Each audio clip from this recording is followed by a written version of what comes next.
Marine Invertebrates around the world. Hi everybody! Welcome to Wild Animal Wednesday. I'm Mrs. Laura. And I'm Alexis. Today we're learning about barnacles. That's right, barnacles are really cool creatures. Now, a lot of barnacles live in tide pools, so we wanted to give you a little bit of an overview of tide pools before we dig into the barnacles. Now, we were able to explore a lot of tide pools on the Pacific coast, so we're going to take you to those videos and share a little of our experience with you.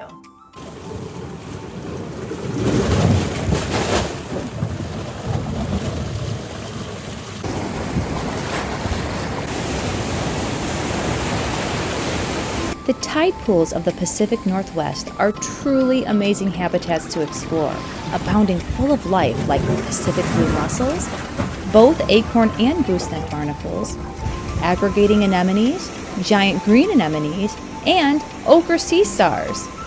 There were so many cool creatures, but the sea stars were my favorite.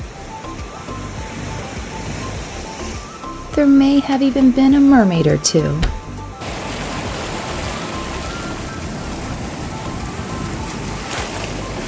When the tide is out, many of these creatures close up tightly to keep their bodies moist. But when the tide comes back in, it's feeding time! The tide brings along a generous buffet for all of these tide pool invertebrates. What's on the menu today?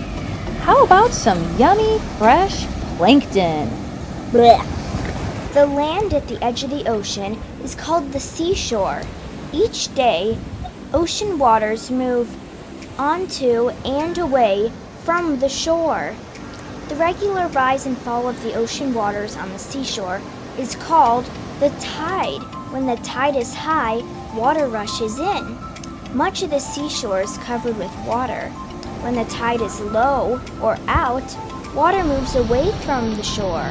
So as the tide moves out to the sea from a rocky shore, it leaves behind small pools of water. These pools of water are called tide pools. Tide pools are home to many different plants and animals and are quite amazing to explore. The first stop on our tide pool adventures was Ruby Beach, part of Olympic National Park. Over here, Whoa, what'd you find? a tide pool. Whoa! With That's more sea awesome. anemones. This is so cool. I found another tide pool. Oh my goodness, look at all those sea anemones. Whoa! Look at those. That's crazy! Lined on the wall like there's no tomorrow. That is so It smells cool. fishy through here. Oh yeah, it's definitely gonna be fishy. Oh my goodness, look at these pink ones. I know, I love the pink ones.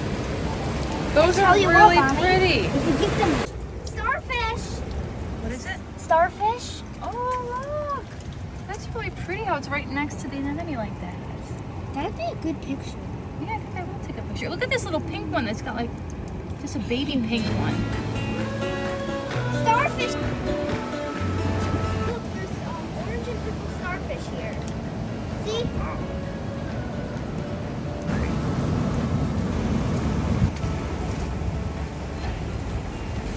That's our first purple one.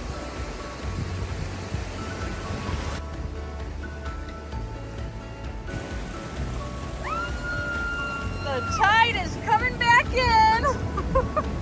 Sure is. We just had so much fun exploring Ruby Beach. Next stop, hole in the wall of Rialto Beach. This was really a hole-in-the-wall kind of place. Here are some acorn barnacles. See there's a mouse in there. It's not opening and closing like I did see it, but it's still an acorn barnacle. At least I got shoes on now. And there's the blue mussels. There's a fish. I just love the contrast between the pink coralline algae and the giant green sea anemones. There's a crab. And they're submerged in just enough water so they're opened up beautifully, looking like flowers of the sea. Well, except for that guy. He's not quite ready to get up yet. Mommy, look in there. Whoa, that's really cool. That's a really Sea star. I see a sea star. Be careful, it's very slippery. What'd you find down there, Lou? It's a sea star. Whoa, cool. And sea anemones there. Isn't that cool? Yeah, and there's like millions of sea stars. I know, it's fun. There's sea stars, anemones. It's fun to watch the tide come in, isn't it? What's so cool? There's like 3 little 5 little anemones in that little cave. Oh, that's a fun spot there. Big waves crashing through surge channels bring seawater filled with oxygen and food particles to plants and animals. To live in surge channels, tide pool creatures need to cling very tightly to rocks. Tide pools are a really unique habitat in which the creatures have learned to adapt to live both in and out of the water. It was such an awesome experience to truly feel the power of the water as the tide came in. But when that tide comes in, you don't want to get caught out on the rocks. Come on, guys. We better head back to the shore.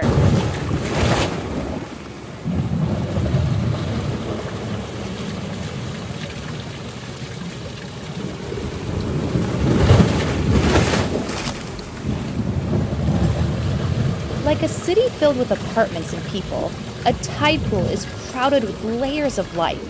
Anemones, algae, barnacles, mussels, sea stars. They all build on top of one another, often for decades. Oh, there are sea stars.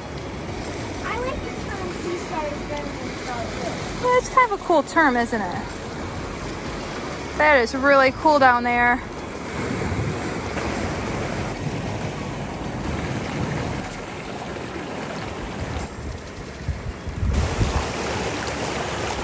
Another one here. The tide pool's at Hole in the Wall, June Ranger approved. Now back to Olympic National Park. Let's go, Bubbykins. Coral sea star. Oh, a coral sea star. Hey. Coral sea star coming right up. Pretty cool. Lots of cool creatures here.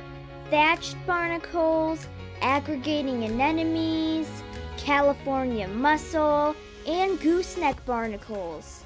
It's so cool how they're literally just all living together, isn't it? Yep.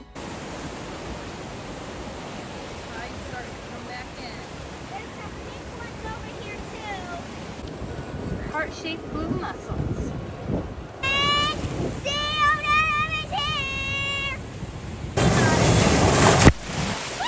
Now that you understand a little bit more about the tide pool habitat, let's dig into these little rock stars of the tide pool, barnacles. Barnacles are crustaceans. Even though they may seem a little bit more like a mollusk, they have 8 pairs of these feathery legs that puts them in that crustacean category. And if you were to look inside the barnacle, you would see that its body and its legs really does look like a little crab inside. Barnacles can be found all over the world, both in cold and warm oceans, but most often they are found in those intertidal zones. Barnacles are sessile, meaning they stay in one place their whole entire lives. So what do barnacles eat? Well, barnacles are filter feeders. They have 8 pairs of legs called cirri. When the tide is out, the barnacles close up tightly so they can seal in their moisture. Just like mollusks, they also need to stay moist. But once that tide comes back in, they open up. And those 8 pairs of legs, they're like little, oh, that's perfect. Yeah, so there's a barnacle, here's the 8 feathery legs that pop out. And then they scoop the water and they filter out all the plankton and other debris that's in the water and they eat it. Isn't that cool? They're really cool creatures. So what eats the barnacle? Sea stars, sea turtles, crabs, nudibranchs, and people. Even people eat barnacles. They eat them both raw and cooked. Now, one of the books we really wanted to feature in this video, Rock Stars, Limpets, Barnacles, and Whelks by Ellen Lawrence. We're going to read a little more about these rock stars using this book. At the seashore, there are tide pools surrounded by rocks. Covering the rocks are thousands of shells. They are home to limpets, barnacles, and whelks, the tide pool's rock stars. When the tide comes in, these animals disappear beneath the water. Then it's time for the rock stars to come to life. Limpets are sea snails that live on the tide pool rocks. A limpet shell grows in a way that lets it fit tightly to the rock. If the rock is softer than the shell, the limpet grinds away the rock with the edges of its shell to make a better fit. It uses a large muscular foot to hold on to the rock. Can you think of why a limpet might cling to a rock? I know, so it doesn't get crashed away by the waves. And it can also protect it from predators. A limpet uses its tongue, or radula, to scrape seaweed from rocks. Its tongue is covered with tiny super hard teeth that are tipped with iron. Look at those grooves left by the limpet's radula. Limpets live alongside tiny neighbors called barnacles. These little rock stars stay in one spot and never move. A barnacle has a soft body and a hard shell. At the top of its shell is a tiny trap door. Once a barnacle is underwater, it opens its trap door. What do you think happens once a barnacle opens its trap door? Its legs come out and they filter the water. That's pretty awesome, huh? Yep. Some barnacles will even make their home on a humpback whale. A barnacle mostly eats tiny animals and plants called plankton. These living things are so small they can only be seen with a microscope. Why do you think some of these barnacle shells are empty? Because they got eaten by a whelk! A hungry predator called a dog whelk is feasting on barnacles. Using its radula, it drills a hole right through a barnacle's hard shell. Next, the whelk dribbles a chemical into the shell that turns the barnacle's soft body to mush. Finally, the whelk sucks up its soupy meal. The female whelk will attach several egg capsules to a rock. Each capsule contains up to 100 tiny eggs. We were fortunate enough to be able to discover our own bunch of whelk egg capsules on the Pacific coast. Look at the tiny gray lumps on the shells of the dog whelk and the limpet in the picture. What do you think the lumps could be? Could they be barnacles? Baby barnacles! Thanks for reading all these rock stars with us. Ta-ta, bubbas! Let's talk about the life cycle of the barnacle. Now, like many marine invertebrates, the barnacle also goes through metamorphosis! And they have several stages, so when they're young, they're just floating around the water with all the other plankton. Now, about 2 weeks, they develop into 2 different stages. Then they find a rock or some hard surface where they'll put like a cement-like substance and secure themselves to that rock. Then they slowly but surely start building plates around themselves, and that creates that shell that you see around the barnacle. And they don't always just cling to rocks and shells and hard stuff. You're right. They also will cling to whales and sea turtles and boat bottoms. And even manatees too. So can you imagine having these barnacles that are just stuck on your skin? That's got to be kind of itchy and uncomfortable. What do you think? I know, it makes you want to itch, doesn't it? Yeah. Once they have cemented themselves and grown that plate around their bodies, they're there for life. They're sessile creatures and they will not move from that one spot. Some may even live up to 30 years. Wow! Can you imagine have a barnacle growing on you for 30 years? That would not be very fun. Now that we've dug down deep into the learning about the barnacle, we're actually going to draw a tide pool, both a tide pool underwater and a tide pool out of water. Are you ready? Yep. Let's draw. Yay! All right, we're going to draw our tide pool both underwater and out of water. So it truly is amazing how these creatures have just adapted to life both in and out of water. Think of a lot of those creatures that live in the oceans. They couldn't survive out of water, could they? All right. So it's really cool how God created these tide pool creatures to be able to survive in and out of the water. So what I'm gonna do is I'm actually gonna draw a line down the center to separate my tide pool. We're gonna have an out of water and an underwater.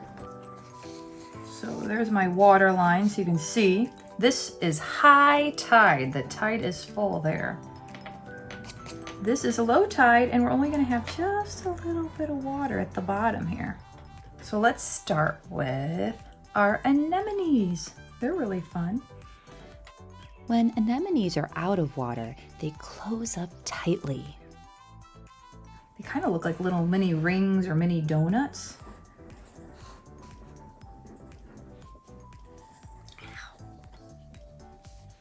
They do this to lock the moisture inside.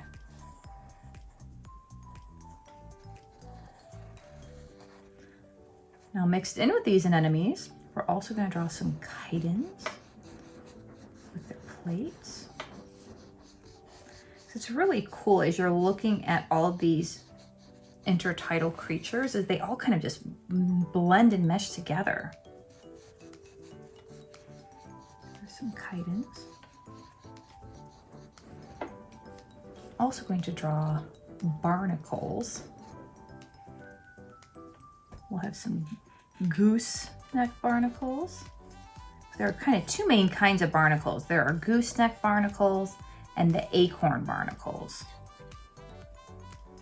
All right, and I know one person had mentioned they had like a parasitic category too. But we're just going to talk about the acorn barnacles. So as I'm drawing them, you can see they're drawn, they're a little similar to actually the giant green anemones. You know what, let's kind of go back and forth. I kind of changed my mind on that. So there's my anemones out of water. Let's draw the anemones in the water. So there's their mouth in the center. And then they still have, I'm going to draw a very light circular because I'm actually going to be drawing all the tentacles. And then they open up like a flower. In fact, anemones are named after the anemone flower. But here's all their little tentacles popping out. They have a couple rows of the tentacles that are generally not harmful for humans. But if a fish goes by, it better watch out. It is going to be eaten by those tentacles.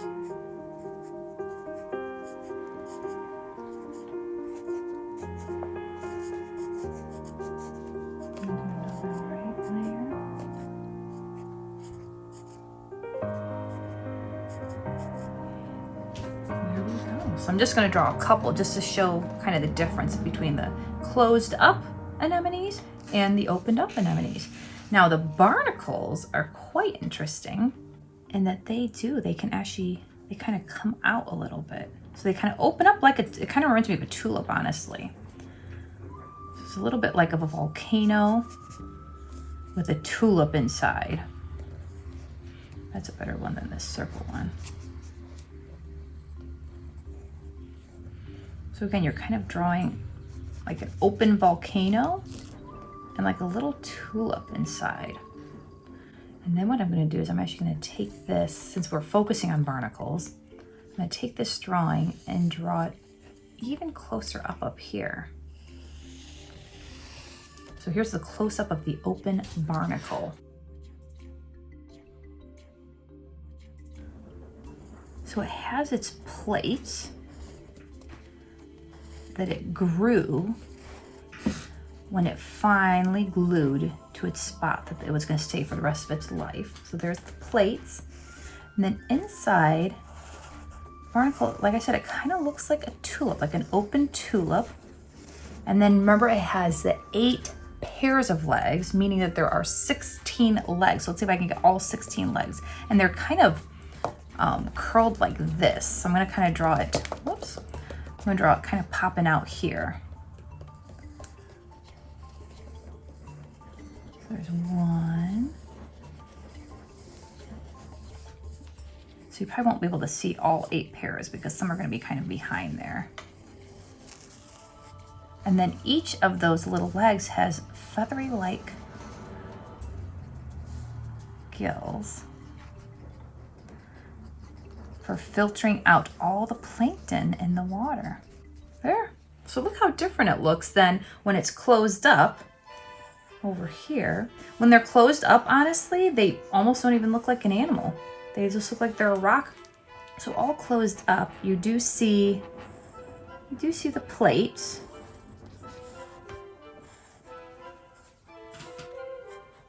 So you see the plates, but then the creature itself is like a closed up tulip. That's really the best way to describe it, to me at least, is a closed up tulip. So there, look at the difference between the barnacle that is out of water and in the water. They come to life in the water, don't they? We'll also draw some chitons. Now chitons, they stay the same. They might end up securing onto their rock a little bit tighter when they're out of water, but they pretty much stay the same in and out of water. Another creature that is very similar both in and out of water is the starfish.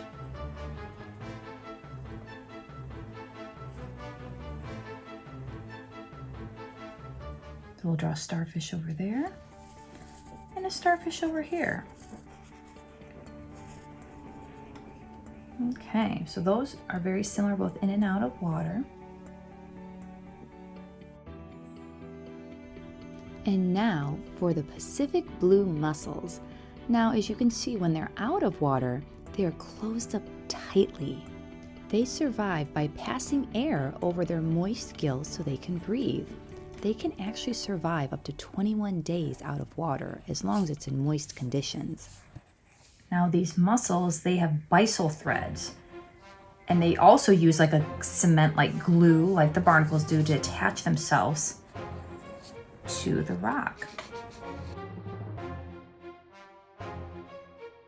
Underwater, they open up. Again, it kind of reminds me of a little tulip opening up. And then inside, again, they have, theirs is a little bit more of a wavy look, and they don't, so they just have these little feathery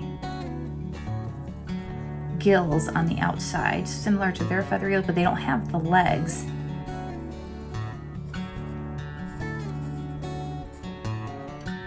And they have like a little bit of a wavy appearance to their body, but it's just one, again, it's one blob kind of popping out. And there's our mussels in and out of water. I'm gonna draw our little whelk over here. Is a gastropod. And the whelk has the advantage in that it can just go right inside its shell. It does need to stay moist. But there's our little whelk there. And then this one I'm going to draw out of the water, or in the water. So I'm going to draw it kind of crawling up here. And it has like that snail-like body.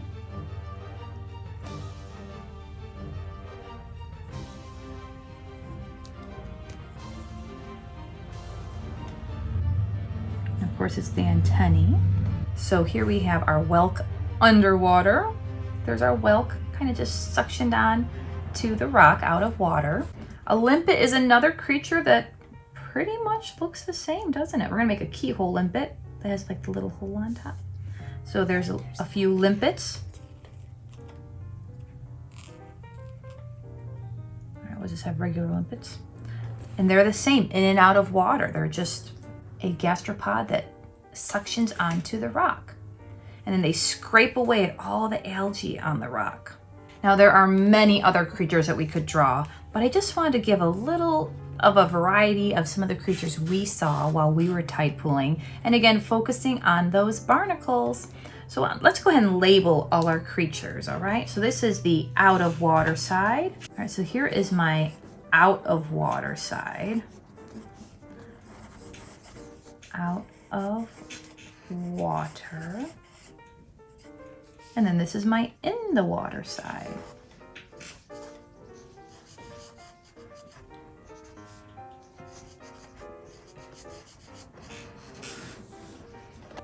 So here we have our barnacles.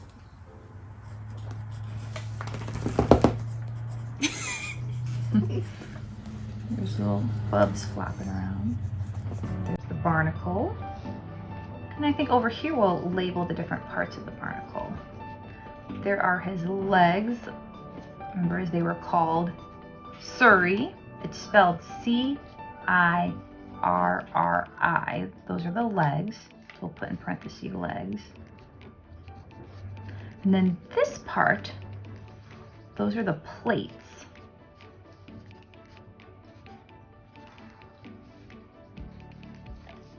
And here we have anemones.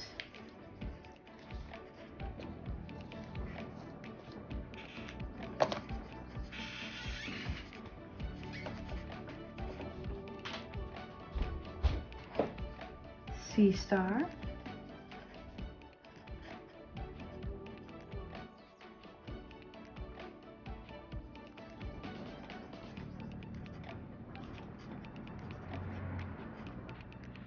Here we have our whelk, which is W-H-E-L-K.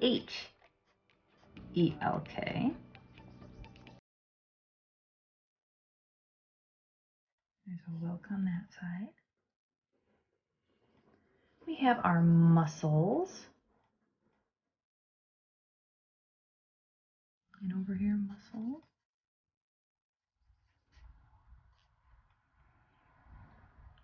Oh, and don't forget our chitons. Again, that's spelled C-H-I-T-O-N. That one's spelled a little different too, isn't it?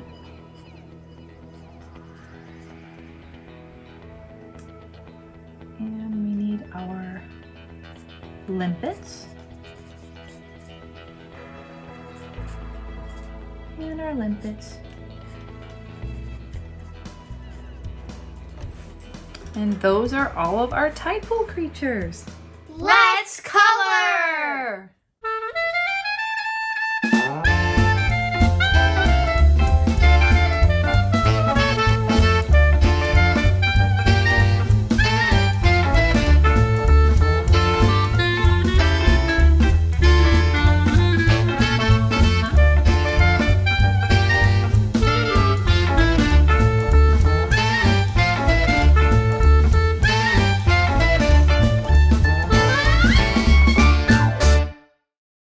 Well, thanks for drawing with us, everybody.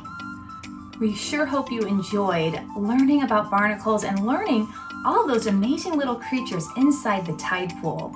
We wanted to share a couple books with you. You know about the rock stars that we read earlier. You might even know about the My First Animal Kingdom Encyclopedia's crustaceans because we used this for our crab video as well. And we also used mollusks and similar sea creatures, and it's part of the World Book series. That's a good one, isn't it? So this is another book that we've used already for one of our other marine invertebrate videos. Speaking of marine invertebrate videos, guess what? What? This is our last video in the marine invertebrate series. It's been so much fun learning and sharing with you, and we really hope that you have enjoyed learning with us. If there's maybe another marine invertebrate that you'd like to see us feature, maybe sometime down the road, maybe do a little short video with some facts and a quick drawing, then go ahead and tell us in the comments below, what marine invertebrate would you really like to learn about? Thanks so much for learning with us.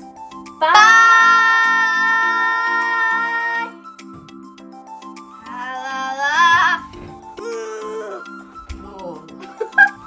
Thanks so much for learning with us, everyone. I'm just going to go over this book a little bit. Oh,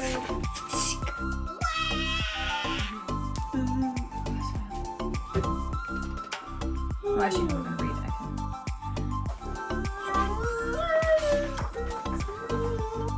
it. Let's talk about the life cycle. Oops. Oh, honey, you're not so loud though. Please. Okay, now we're gonna share a few of the books. That we used.